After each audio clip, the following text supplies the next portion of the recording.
Саламатсыңарбы балдар? Балдар, бүгүн биология предметинен силер менен birlikte эң кызыктуу сабак өтөбүз. Анчы силер сабак жакшы болсун үчүн менден берилген суроолорго так жана туура жооп беришиңиз керек да. Анчы биз алгач өтүлгөн темаларга токтолуп өтөбүз. Урук үлүшүнө жараша өсүмдүктөрдүн уруктарын биз канча класска бөлөбүз? Кана? Правильно. Biz 2 класска бөлөбүз, 1 үлүштүүлөр жана 2 үлүштүүлөр. Азамат. Андай эмесе, 1 үлүштүү өсүмдүктөрдүн урууну түзүлүшүн кийин чыгып айтып берет. Кана тактына келиңиз. Яшоосу будай өсүмдүгүнүн өзү турган. Жана анын уругу, жана анын уругу. Эгер уруктун ичинен карасак, бул болсо кабыкча менен сырты неме болгон. Жана ичинде болсо белен азырсагы бул болсо эндосперм. А жана анын болсо үлүшү. Ошол бир урук үлүшү болгон үчүн бул болсо бир урук үлүшү классына кирет. Жана ошол бир урук үлүшүндө болсо ичинде болсо тамырчасы, жалбыракчасы, жана табакчасы бар. Азамат. Экинчи суроо. 2 үлүштүү өсүмдүктөрдүн уругунун түзүлүшүнө токтолобуз. Аны ким айтып берет? Дагы. Асер. Үлүштүү өсүмдүктөрдүн түзүлүшүн мисал алганда биз төртбурчакты мисал алсак болот. Ал анын 2 үлүшү бар. Ошондуктан биз аны 2 үлүштүү топко кошобуз. Анан биринчи бул кабыкча, анан бул жерде түйүндүк жайгашкан, ал түйүндүктө сабакча, тамырча жана жалбыракча жайгашкан. Анан ошондой эле бизде урук үлүшү бар жана көзөнөк бар. Азамат, урук үлүшү канча экен? 2. Азамат. Бүгүн өтүлө турган сабактын темасы уруктун курамы жана ички кубаты. Алгач балдар, биз дан насыптары жөнүндө түшүнүп алышыбыз керек болот. Дандарга бир үлүштүүлөргө кирген ундай, жүгөрү, арпа, суу жана башка өсүмдүктөрдүн дандарын, уруктарын билебиз. Мен силерге кайрылгым келип жатат. Анда биринчи топ силерге жүгөрү жөнүндө айткым келип атат. Экинчи топ силерге арпа жөнүндө, ал эми үчүнчү топ силерге буудай жөнүндө. Кана биринчи топ силер жүгөрү жөнүндө эмнени билесиңер? Ким айта алат? Кана дагы. Кана кылыч. Биз жүгөрүдөн малдарга той жасайбыз. Жүгөрүнүн данынан тартылган акшакты эмне деп атайбыз? Жем. Шак дейбиз, жүгөрү шак деп атайбыз. Азамат отур. Кана экинчи топ силерге мен арпа жөнүндө бергем. Арпаны ким кандай түшүнөт? Ким билет? Кана дагы. Кана кылсаң. Биз арпадан малга той жасайбыз. Арпа ал малга күч кубат берет. Азамат дагы ким айтат? Арпадан кондитерлик заттар жасалат. Кондитерлик тамактар жасалат, колдонобуз. Силер жүгөрүдөн да кошпой койдуңарбы? Дагы эмнени айтсак болот? Аянда сен айтчы. Биз жүгөрүдөн талкан жасап, жарма жасайбыз. Ай Азамат, шок бергенде. Дагы. Кана силер буудай жөнүндө үчүнчү топ. Ким айтат? Дагы. Кана. Эрхан сен айтчы. Биз болсо буудайдан un жасайбыз, ундан болсо нан жасайбыз. Нан биздин эң баалуу тамагыбыз, баарыбыз билетпиз. Азаматтар. Буудайды да малга берет. Ооба. Буудайды да берсе болот, туура. Үй канаттууларында буудай менен чачып жеп чачабыздар, жүгөрүнү да чачабыз, балдар. Биз азыр ушул дан азыктарынын кандай заттардан тура тургандыгын билиш үчүн алгач биринчи тажрыйба жасайбыз. Балдар, ал үчүн силер фермердер 44-китепти ачып, 47-сүрөттөгү тажрыйбаны аткарабыз. силердин алдыңарда турган чөйчөкчөлөрдө un бар. Мына ушул unга сууну кошуп камыр жасайбыз. Кана ар бир топтон чоңлук жасалат. Кана чөйчөкчөлөрдө un бар. Ушуга суудан кошуп жүрүп камыр жасайбыз.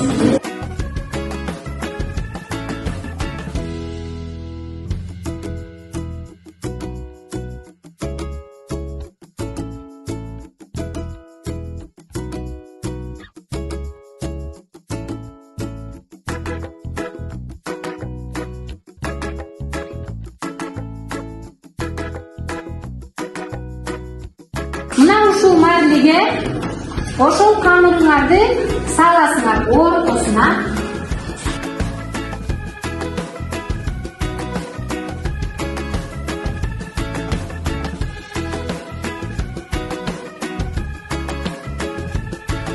Суу куюлган идиштеги сууга чалабыз.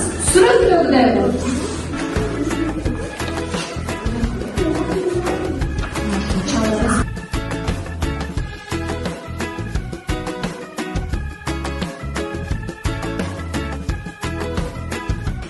Балдар, ошол силер алган азыр агыш түстөгү ак чаңгыл болгон эртмени стакандарга, колбаларга куйгула. Yana жардам берет.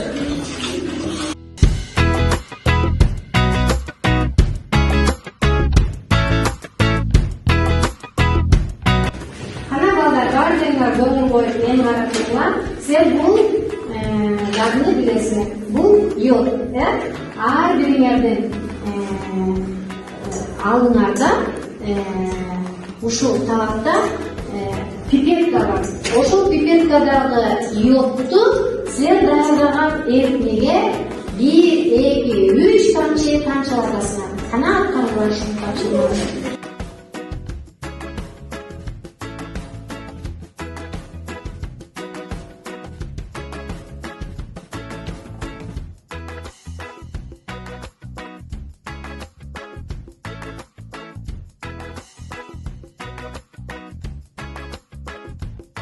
Балдар, силер ошол йодду тамчылаткандан кийин силердин аралашмаңардын түсү өзгөрдүбү? Ооба. Кандай түскө өзгөрдү? Карагылачыңар, күндүн нуруна карасак кандай түскө өзгөрүп баратат? Көгүш болуп, ал агыш түстөгү эритме көгүш түскө айланып бара жатат. Демек, мындан жыйынтык чыгарабыз. Мына карасаңар, көгүш болуп чөгүп баратат. Түбү ак болчу, көгүш азыркы аткарган тажрыйбабыз боюнча жыйынтык чыгарышыбыз керек. Кана кандай жыйынтыкты айта аласыңар? Кана кантип биринчи топтон ким айтат? Кана Айна, сен айтчы. Биз будай унунан ак түстөгү эритме алдык. Андан болсо ага эгер йод кошуп койсок, көк түскө боелот. Андан болсо ага ада болсо крахмалдар болот да, курамында крахмалдар бар. Азамат, кана силерден дагы кандай жыйынтык айтасыңар? Кандай түшүнүңөр? Ким айтат? Кана Камила айталы. Биз ундан камыр жасап алып, аны сууга аралаштырып, ак түскөгү сууну анан ага йод кошуп, анан аралаштырып, анан көк түс чыкканын көрдүм. Бул эмне түшүндүрөт? Бул аралашмада крахмал бар. Крахмал каяктан келди? Buğdayın damında var ekan. To'plam qanday aytasiz? Kim aytadi? Qani konsul.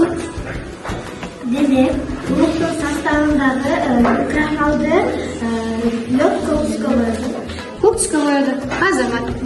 Sizlar shu birinchi tajriba bo'yicha tushundinglar deb o'ylayman. Sizlar hozir o'shol boyagi tuyinchoqdan mag'iyda qolgan zatni ko'ramiz. Al qanday zat ekan? Qana har bir to'p o'shani ochib qaradi.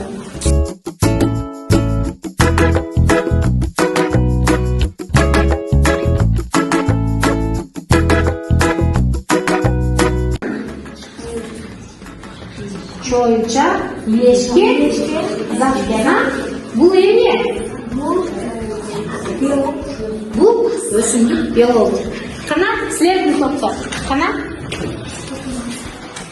Бул масса натыйжада клейковина болуп калды. Натыйжада клейковина болуп калды. Ал эми клейковина бул эмне экен? Кана бул топтор. Кана сен көрсөңчү Раян. Бул клейковина эмне экен демек?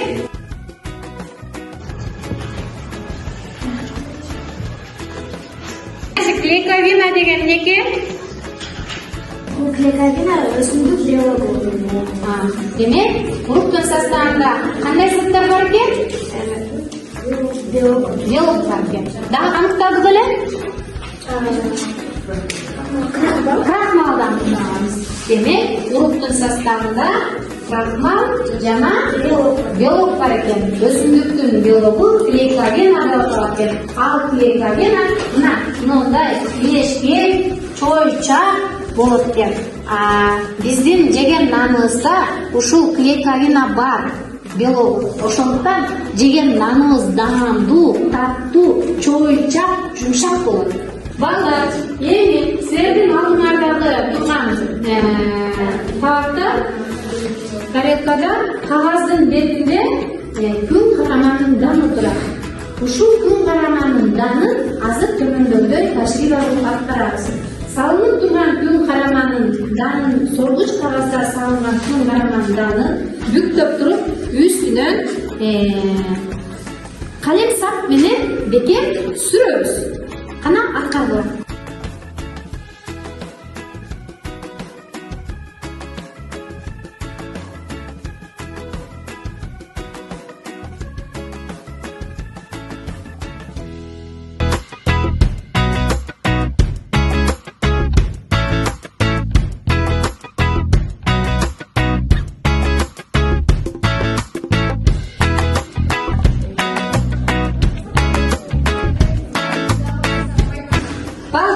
Азыр силер ошол соргуч кагаздын ичиндеги данды түшүрүп, кагазыңарды карап көргүлө. Эмнени байкадыңар? Аткаргыла.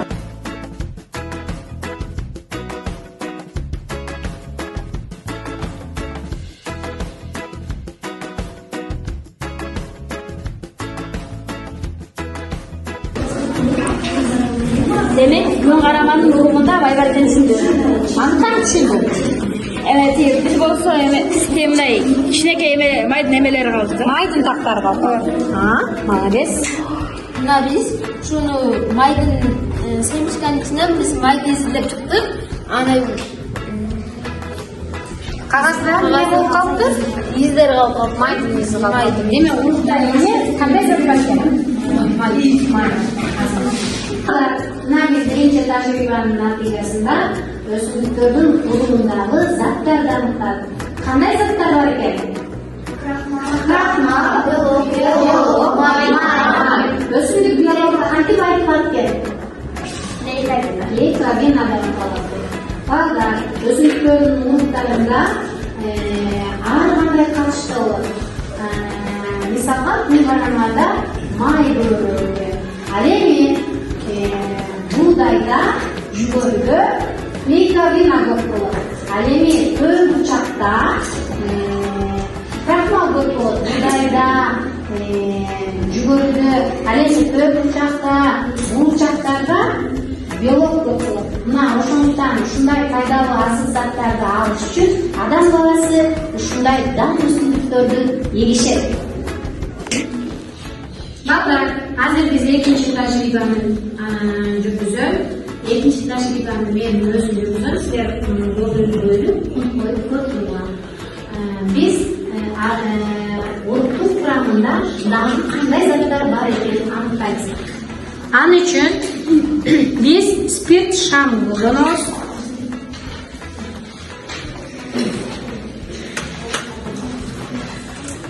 Мынакей балдар, бул болсо кадимки пробирка. Пробирканы атайын штатив менен кысып алабыз. Мынакей көңүл бөлүп карап тургула. Мунун ичине мен buğdaydan салам. Buğdaydын уругунан салам.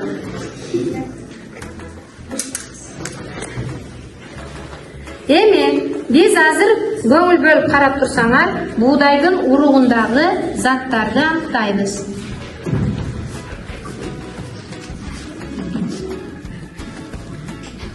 Эмне кылып жатам? Ыстып жатам, а? Силердин китептегидей кылып тажрыйбаны аткарып жатам.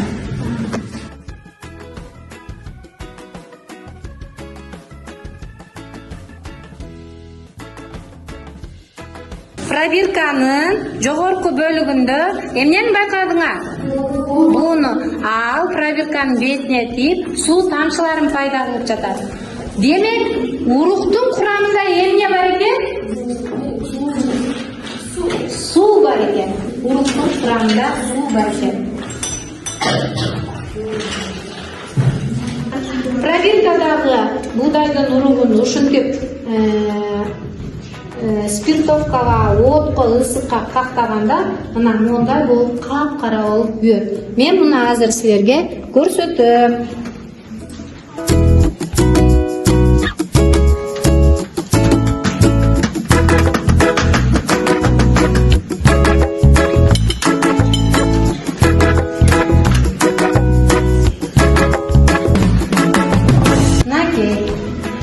Buğdaydın suusu buğulangandan birlikte pробирканын içindeki kalgan buğday.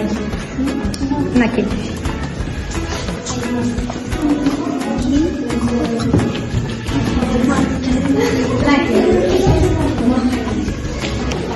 Эгерде ушул күйгөн buğdayды